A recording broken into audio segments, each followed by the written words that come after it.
1º de agosto, foi escolhido como o Dia Mundial do Combate ao Câncer de Pulmão. A data enfatiza a importância da detecção precoce para a cura da doença no mundo. O câncer de pulmão configura-se entre os principais em incidência, ocupando a 1ª posição entre os homens e a 3ª posição entre as mulheres.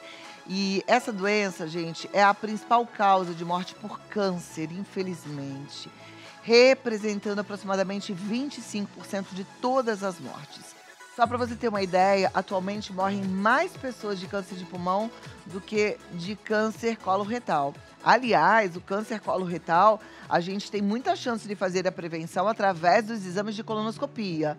Tem gente que nunca fez e a Organização Mundial da Saúde preconiza que as pessoas façam o exame de colonoscopia se tiveram um histórico na família 10 anos antes do que é o usual para todas as pessoas, acima de 40 anos já tem que fazer, tá bom? E depois o médico vai te orientando com que frequência você continua fazendo. Mas também entre o câncer de pulmão e o câncer de próstata, o câncer de pulmão ainda tem uma incidência maior. E isso tudo, gente, pode estar relacionado ao tabagismo. A gente sabe quão nocivo é o cigarro. A gente, inclusive, se eu não me engano, amanhã vai ter uma pauta aqui com um especialista que vai te ensinar a parar de fumar, tá? Também está relacionado ao estilo de vida, ao excesso de exposição à poluição, histórico familiar e outros fatores genéticos. Hoje a gente recebe uma oncologista que fala sobre esse assunto. Tá aí a oncologista? A gente vai conversar com ela, a doutora Suelen Martins. Tá certo? Doutora, seja bem-vinda. Obrigada por estar aqui com a gente. Bom te receber, viu? Prazer estar aqui com você. Muito obrigada. Vamos lá conversar sobre esse assunto. É triste, né, quando a gente fala de câncer, mas ao mesmo tempo, na nossa última conversa, eu saí daqui bem aliviada, porque você disse que a gente tem hoje novidades na medicina e que dão pra gente um prognóstico, muitas vezes, positivo, bom em relação a uma doença tão assustadora como câncer. Tem cura? Tem, com certeza tem cura, né? É claro que cada vez que a gente diagnostica um câncer mais precoce, menorzinho, na sua fase inicial, essas chances aumentam muito. Mas o que a gente vê nos congressos, nas conversas e nas pesquisas que estão desenvolvidas o tempo todo, é que cada vez mais medicações, mais tecnologia a gente tem para tratamento, né? Mas cada caso é um caso, a gente precisa realmente individualizar cada situação. Mas tem melhorado, graças a Deus, tem melhorado bastante. Que bom, isso é importante. Os números não são bons nem da gente falar, né, quando a gente pensa nisso, mas eu até estiquei um pouquinho a minha introdução, que era bem específica sobre câncer de pulmão, e aproveitei para dar um toque também sobre o câncer coloretal, porque tem muita gente que não faz a prevenção de doenças sérias como essa, Sim. Né? E aí eu te pergunto, tem algum tipo de prevenção para o câncer de pulmão? Bom, a principal prevenção ainda é não fumar, né? O tabagismo ainda é o principal fator de risco.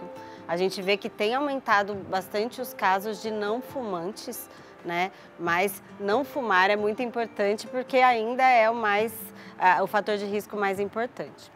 Quando a gente fala em rastreamento, né, igual do intestino, a gente faz aquela colonoscopia que detecta lesões iniciais, para câncer de pulmão, isso é menos falado, mas existe sim um rastreamento indicado, né, baseado em evidências científicas, que para pacientes grande tabagistas, né, e para a gente falar grande tabagista, a gente faz uma continha de número de anos com a quantidade de maços que o paciente fumou. Então, acima de 30 anos maço, ou seja, fumou 30 anos um maço de cigarro, está indicado fazer o rastreamento.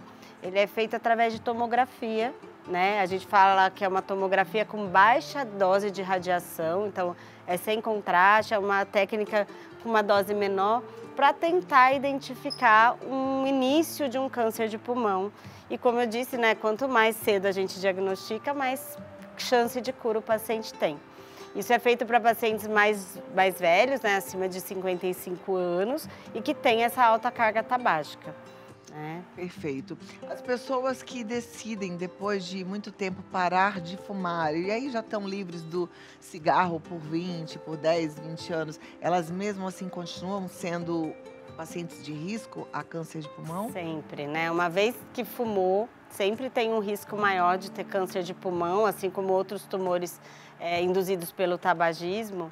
Mas essa indicação do rastreamento, ela funciona até 15 anos se o paciente não fuma mais, né? Então, ele fumou, 30, 40 anos maço, parou de fumar. Ainda nos 15 anos depois da cessação, está indicado manter essa rotina da tomografia para identificação precoce, né, de um possível tumor. Eu disse também, você completou aqui, que muitas vezes tem um fator genético. Esse fator é genético e hereditário ou não? Se, por exemplo, a pessoa tem um pai que teve câncer de pulmão, ela é mais suscetível a ter também. É diferente às vezes do câncer de mama, ovário, até colo retal, que a gente tem alguns genes mais conhecidos de herança genética. Câncer de pulmão, isso é bem menor. Mas sim, né, um parente, principalmente um não tabagista, que teve um câncer de pulmão, né, a família deve ter uma atenção especial de que sim, aumenta o risco de câncer também nos demais familiares. Então, existe esse componente genético, sim. Como todo câncer, a gente sabe que quanto antes é descoberto, quanto antes começa-se o tratamento, melhor é a possibilidade de cura, né, de fazer um tratamento assertivo. A gente não tem, infelizmente, pessoas que descobrem bem cedo. É uma doença super silenciosa, o câncer de pulmão? Infelizmente é, né? Então, um nódulo pequeno, ele não dá sintomas, né? E muitas vezes esse paciente que fumou muito tempo, ele já tem aquele sintoma respiratório de enfisema pulmonar. Então, até descobrir um câncer, até ele ir atrás de um exame, de uma consulta médica, ele tem que estar muito sintomático. E para isso, geralmente o tumor já está mais extenso, né? Às vezes não localizado só no pulmão, às vezes em outros órgãos. E aí, quais seriam os sintomas? Falta de ar. Tosse, uma tosse persistente, uma tosse que, diferente daquela tosse do fumante, né? Ele começa a sentir, às vezes, laivos de sangue, né? Durante a tosse. Isso depende muito da localização do nódulo. Então, se o nódulo está mais próximo dos brônquios, a chance de vir um sangramento existe maior. Se ele está mais periférico, às vezes uma dor para respirar. Então, depende muito aonde está o tumor, vai aparecer um sintoma ou outro. Agora, apesar de eu ter te perguntado sobre cura, né, e você foi positiva na sua resposta, eu fico pensando, quando descobre-se um tumor em alguma parte do nosso corpo, esse tumor precisa ser retirado e muitas vezes é uma parte maior desse órgão que foi acometido pelo tumor. No pulmão isso também acontece e é possível a gente ficar sem uma parte do pulmão? Sim, é possível, né? Existe todo um programa para poder fazer uma cirurgia dessa. O paciente tem que ter uma reserva pulmonar, né? A gente tem 2 pulmões, mas é feito alguns testes, né? Aqueles de assoprar para ver a reserva pulmonar daquele paciente. Depende muito da extensão desse nódulo, né? Nódulos pequenos geralmente tira o nódulo com uma margem de segurança. É importante a gente ver se não tem aqueles gânglios também acometidos. E quando a gente tem uma doença um pouquinho maior do que possível de uma cirurgia, a gente faz um tratamento antes da possível cirurgia para reduzir esse tumor, né? Uma quimioterapia, uma imunoterapia, para que ele possa aí fazer uma cirurgia, né? Existe também o tratamento curativo, muitas vezes com radiação, né? Com radioterapia. Então, depende muito do tipo da célula do pulmão, né? Se é um não pequenas células, um pequenas células, a gente divide muito isso, né? Essa parte que a gente não vê, né? Que é a parte da patologia, uma parte molecular, traz muita informação para a gente ver qual é a estratégia. O dia de hoje, que marca aí o Dia Mundial ao Combate ao Câncer de Mama, ele preconiza o quê? É um alerta para as pessoas fazerem exatamente o quê, doutora? Primeiro, né, lembrar do tabagismo, né, lembrar os familiares, os amigos, né, quem é amigo lembra que é possível parar de fumar, né, existem muitos grupos de apoio, medicação, existe tratamento para isso, é uma doença, né, é um vício. Então isso é importante a gente, quem tem uma ideia de parar de fumar, talvez seja o momento aí de começar a fazer esse tratamento. Saber que existe esse rastreamento, poucas pessoas sabem que existe essa possibilidade de fazer exames mesmo sem sintomas para detectar algum nódulo, né? E correr atrás de um possível tratamento quando diagnosticar, né? Porque existe muitas chances de tratar. Perfeito. Aqui eu estou vendo a imagem de uma biópsia por broncoscopia. A biópsia seria retirar o nódulo ou retirar um pedacinho do pulmão? Um pedacinho. Então, assim, como eu falei, depende da localização, né? Quando ali, por exemplo, tem um nódulo bem ali no finalzinho de um brônquio, com o aparelho endoscópico, o médico pode ir até lá e tira um pedacinho, para a gente saber o tipo daquela célula, tá? Depende muito esse tipo histológico que a gente chama para a gente determinar o tipo de tratamento. Então, é o que eu falo, eu preciso saber o nome e o sobrenome do câncer para eu poder tratar direito. Tem vários tipos de câncer de pulmão? Tem vários tipos. Qual é o mais agressivo? O pequenas células de pulmão, que é o mais raro também, tá? Bastante ligado ao tabagismo, mas é um tumor que acaba sendo um pouco mais agressivo, né? Aqui é uma outra maneira de fazer uma biópsia, aí é uma tomografia, o paciente está deitado de barriga para baixo, porque para fazer a biópsia daquele nódulo, então aquela partezinha ali que tem a seta, está entrando uma agulha. E ali a agulha entra, tira um pedacinho para que seja analisado e mostre também o tipo da célula. Vamos supor que um paciente começou a ter um quadro de falta de ar, de muita tosse. Aí ele fala, eu vou dar uma olhada. Ele vai em qual especialista? Ele pode ir num pneumologista. Tá, né? aí o pneumologista faz esse tipo de exame já de cara? Ou vai fazer primeiro uma tomografia? Pensando em um exame mais complicado, né? Não, claro que ele vai fazer o exame clínico lá, vai ver tudo direitinho. Primeiro ele vai tirar uma história, ver, né, a carga tabágica, ver se ele realmente tem uma indicação. Ou não é tabagista, mas está com sintoma, né? Então ele vai fazer um exame de imagem. Não vai sair fazendo a biópsia, porque a biópsia é um procedimento invasivo, tem que ser muito bem indicado.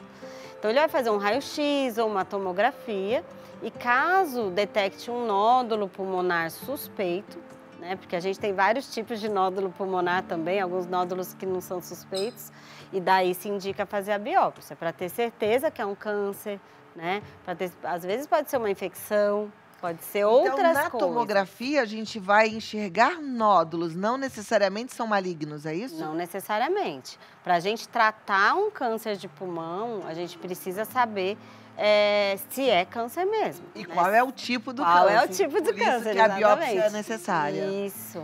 Tá. Aí agora eu já tô me imaginando você aí, meu amigo, minha amiga que fuma muito, tá com falta de ar e foi no pneumologista e ele fez lá o exame, ele falou, você tá com vários nódulos, vamos marcar uma biópsia.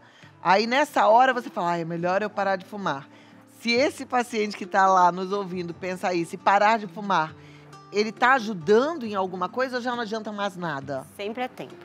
Sempre é tempo. Ouça isso, sempre é tempo. Favor. Então, eu acho que é melhor nem esperar a falta de ar bater, nem essa tosse piorar. Importante já marcar o médico, mas para de fumar, pelo amor de Deus, já, né? Exato, é o que eu falo. Tudo que a gente pode fazer por nós, a gente deve começar a fazer, né? E isso é uma coisa que só cada um pode fazer, né? Ter a atitude de parar de fumar, né? Aqui a gente vê duas imagens, um pulmão normal e um pulmão com câncer. É claro que aí é um nódulo bem grande, né? Então, um raio-x simples consegue detectar uma massa tumoral. Então, às vezes faz um raio-x e vê que tem uma opacidade no pulmão, existe uma grande suspeita, né? Uma grande suspeita de um pulmão com câncer. Tem que prosseguir os exames, a investigação, a biópsia para ter a certeza do tipo do tratamento do câncer de pulmão depende do estadiamento, né? Da evolução que ele tá. Então, quanto menorzinho, menos tratamentos a gente precisa fazer. Então, vai desde a cirurgia, quando possível, né? Quando bem pequenininho, não muito extenso. A gente tem a químio com a radioterapia, isso é um tratamento combinado que a gente pode fazer. Hoje em dia, a imunoterapia é um tratamento muito importante que mudou bastante o prognóstico, mudou muito as chances de cura dos pacientes com câncer de pulmão. E algo que a gente faz na nossa rotina são os testes moleculares, né? Então, o câncer de pulmão está bem avançado em relação a tratamentos.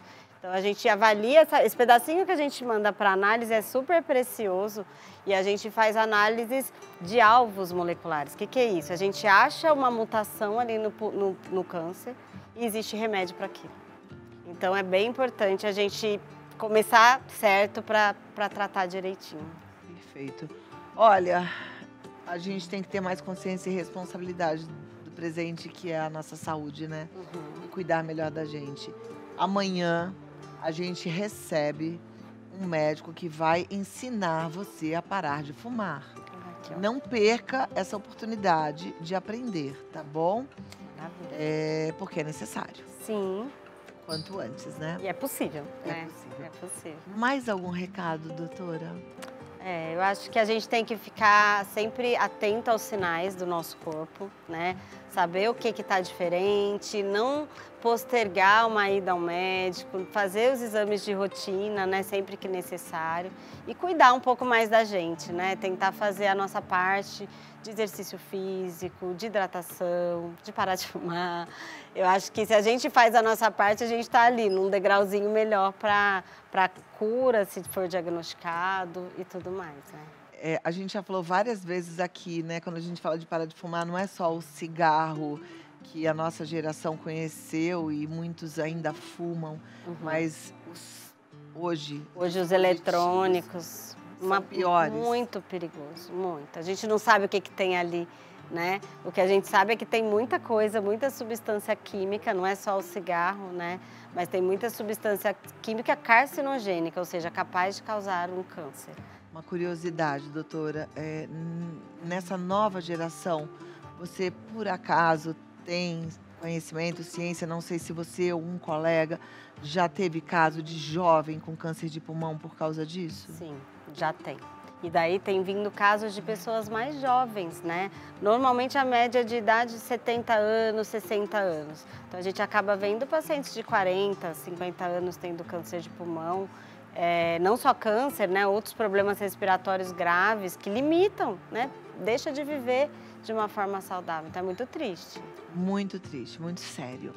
Olha, a doutora Suelen Martins, oncologista, ela faz um trabalho muito especial, é pós-graduada pela Harvard, é uma médica presente, que está sempre passando também muita informação. Ela está no DRA Suelen Martins, segue lá, DRA Suelen Martins no Instagram. E o CEON+, que também tem bastante informação sobre câncer de pulmão. Tem sim. Muito obrigada. Eu que agradeço. Um ótimo dia, um dia bem produtivo para você falar bastante sobre esse assunto tão necessário e urgente. Obrigada. Eu que agradeço. Obrigada, doutora. Foi um prazer. Volte mais vezes. Obrigada.